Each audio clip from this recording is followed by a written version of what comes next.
So yun guys, ito nga pala ang aking luto na napakasarap ngayong umaga. Ginagawa mo.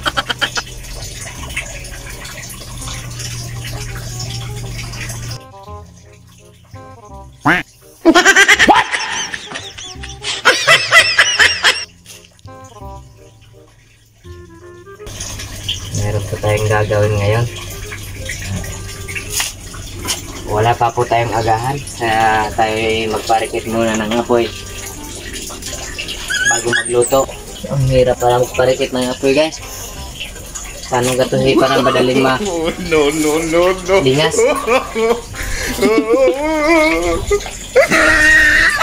Tang ko po ang ulit at araw. Nakasingaw pala. Pagka nilipan ko na singaw pala. Kaya pala ang hina ng aking hangin. Hindi nalingas.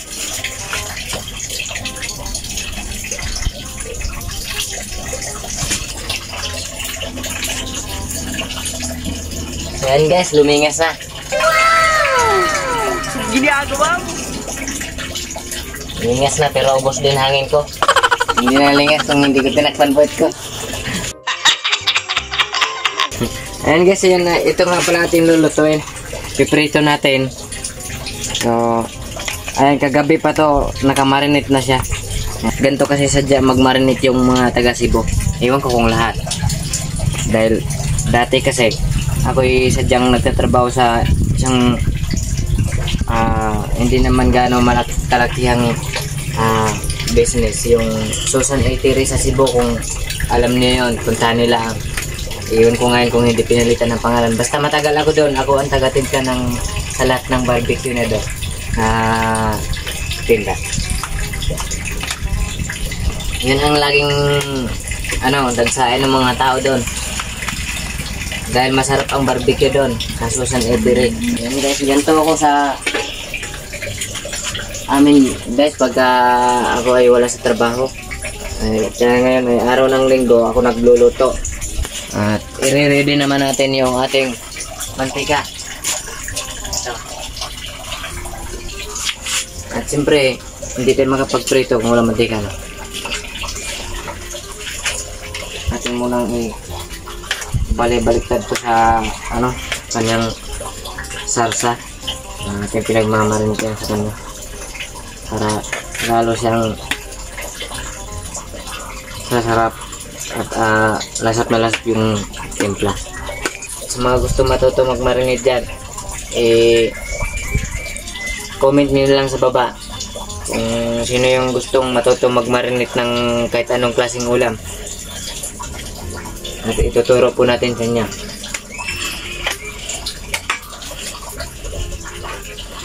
Pasensya na kasi at brownout lang din sa amin, kaya ako'y ganito hubad-baro habang nagluluto. Napakabanas kasi. Mainit na siguro.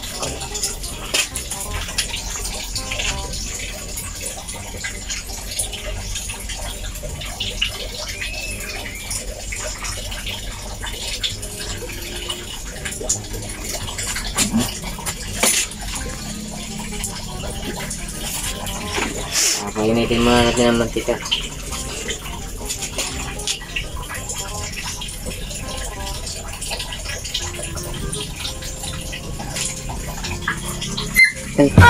Buto na to. Napakan pa. Sorry Toto. Hindi ko alam nandyan ka eh. Napakan tuloy kita. Mainit na kayo ito, ha? Ayan guys, ito pang gatong natin. Yan. Timbang gatong. Siguro naman kilala nyo ito kung ano to. Ano siya, bunga ng mahogany. At dun sa Cebu naman, bunga sa hugani. Ayan. Dito ko lang na tutunan to igagatong guys, at marami kasi nangunguha nito dito. At nakikita ko rin, malingas kasi. Kaso lang, sobrang usok, sakit na mata. Pero ayos lang yun guys. Mas masakit kasi pag walang mata. Okay guys, sabi muna tayo.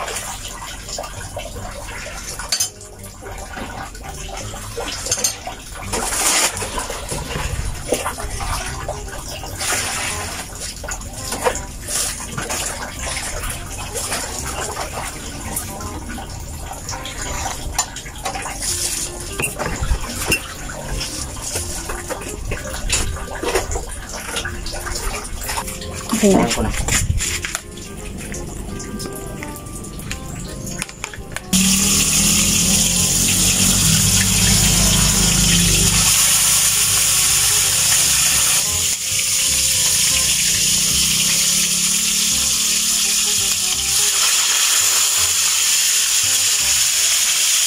No?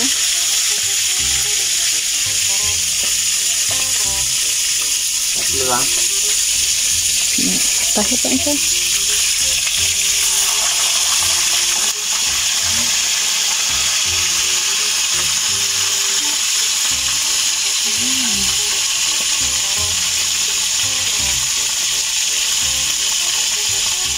Masig ng lutuan.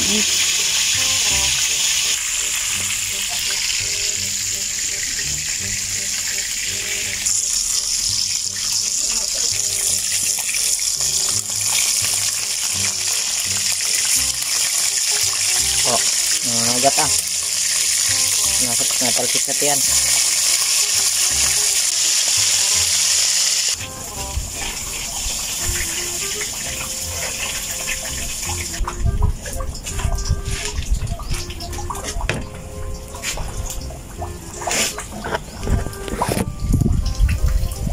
Ayan.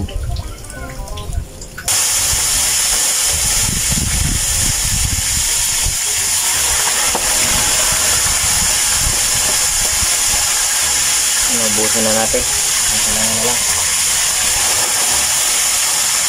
Kabango man. Narinig mo dyan ang amoy? What? Bro, what are you talking about, man?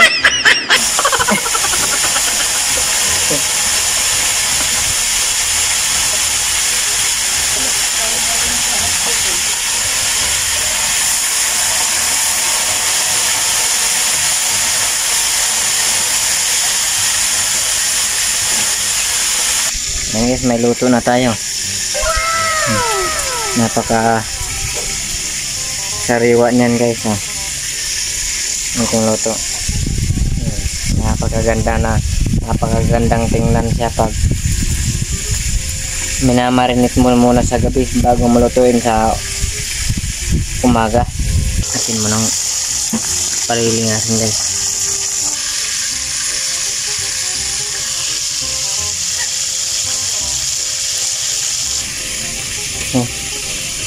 Sarap.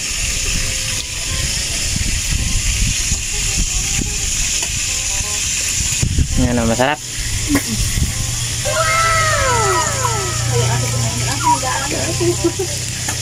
Sarap.